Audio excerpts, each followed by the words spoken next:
See if it makes a difference. Is that a little kitty? It is a little kitty.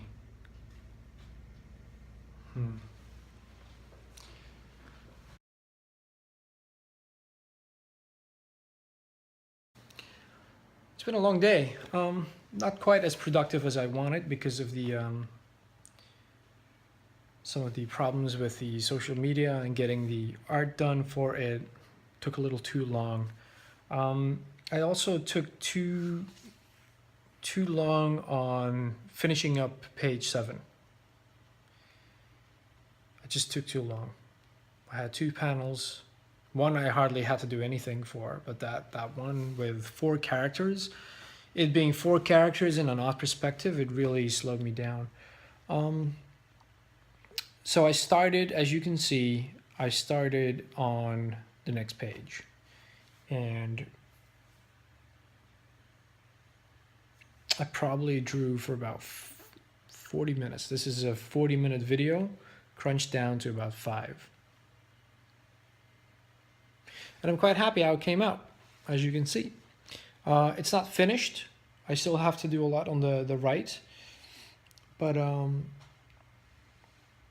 very happy with how this character, whose name escapes me, the tough guy, who's a bit of a crazy loose cannon. I really like how he turned out. So, very quickly. Well, I have 3 minutes left. Right, I promised to lift the veil a little bit on some of the story I've been holding back. And it's not because of spoilers, because I'm kind of the opinion that if you're watching this, you know, the whole story is spoiled already. That doesn't mean I've talked about everything. There's an awful lot I haven't spoken about, mainly because, well, I have to get these 10 pages out. And of course, that means for people who watch all of my videos, you hear a lot of the same stuff being mulled over because, you know, there might be one day a new subscriber. Hello, new subscriber. Welcome to my channel. Thank you for subscribing.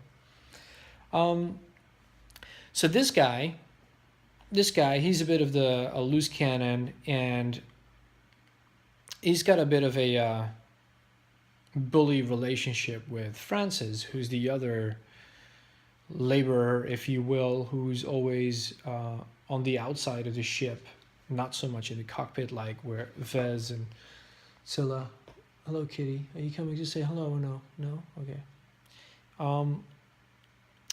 And I kind of want to have this funny, not funny thing where he's constantly talking very badly about Francis and joking about her and whatnot, while to the reader it is obvious that she's very capable. She might not be very secure because of this constant bullying, but she's if it wasn't for her, he wouldn't amount to very much. She's constantly saving his ass, as it becomes clear on this panel, because she's actually the one who really captures the Wanderer, who was a little too big and had to be, for perspective's sake, scaled down. So one thing I haven't spoken about is the place of, in this science fiction story, faith or religion. So this guy, the bully, and the taskmaster, they kind of have this belief, like they're part of a group. One thing that I've always found interesting about like the world religions is that, so there's people who believe that a long time ago, in a nutshell, because obviously there's a lot more to it, but like the thing that I find interesting and that I always thought would, and I see a lot in other stories, because it makes for a great story, is this notion that something happened a long time ago, which was of immense importance, but even though it is still remembered to this day, no one knows exactly where it happened. And so therefore there are always people who are looking for the actual location of some of these events. And that if they were to find this location, it would not just amount to evidence that this event actually took place, but there's always the idea that there's this very human thing that we believe that some locations or people or lineage or objects carry power because they are associated with an event, a deity, whatnot. So the taskmaster being a failed treasure hunter, if you will, the treasure he was hunting for was very much a location like this. That has a great importance in his beliefs. And the idea that I kind of want to toy with is, if someone else finds the thing you are looking for that has ruined your life because it became an obsession, will it rekindle the obsession? Or are you now older and wiser and kind of more aloof? If you're the only true believer and knowledgeable person about said location or history, and people then start coming to you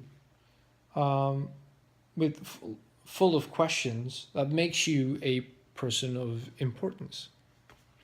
But if that directly contradicts what your beliefs state a good person does, to attach value to places and locations and whatnots, like it creates all this inner conflict that makes for an interesting story, I think. If you look at some of the things that are happening, like in the Middle East, where you have a group of fanatics that thrive on being in the news and have a very strong online social media campaign to attract new people to their cause, which is very violent, because of a particular interpretation of their faith. And if they go around destroying ancient sites that are not in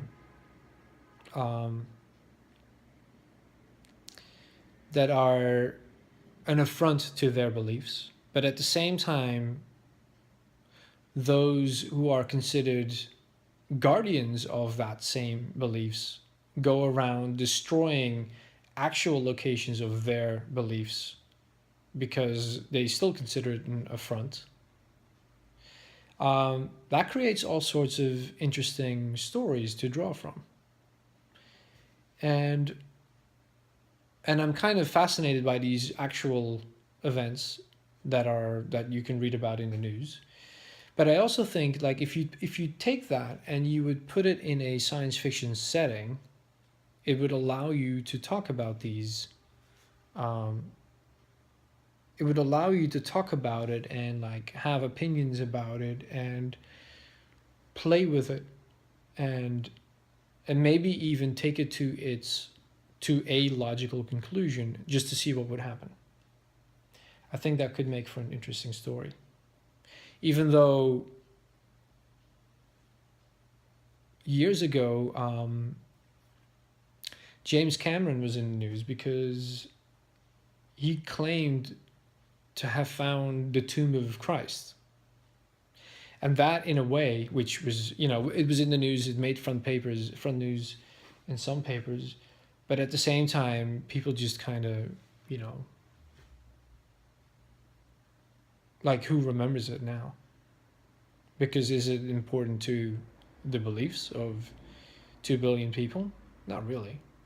There's been lots of people throughout the ages who've claimed to have found actual bones and all sorts of things belonging to deities. And whenever it contradicts what people believe in, you get spin-off groups and whatnot. And again, like it makes for very interesting stories, I think. And that is something I want to take from the real world and from actual histories and put it in my little science fiction story. So that is kind of a drama that will engulf the Taskmaster. And this guy is going to be drawn in because he is such a bully. And I just realized his head is way too high. Or is it? I think the proportions are wrong.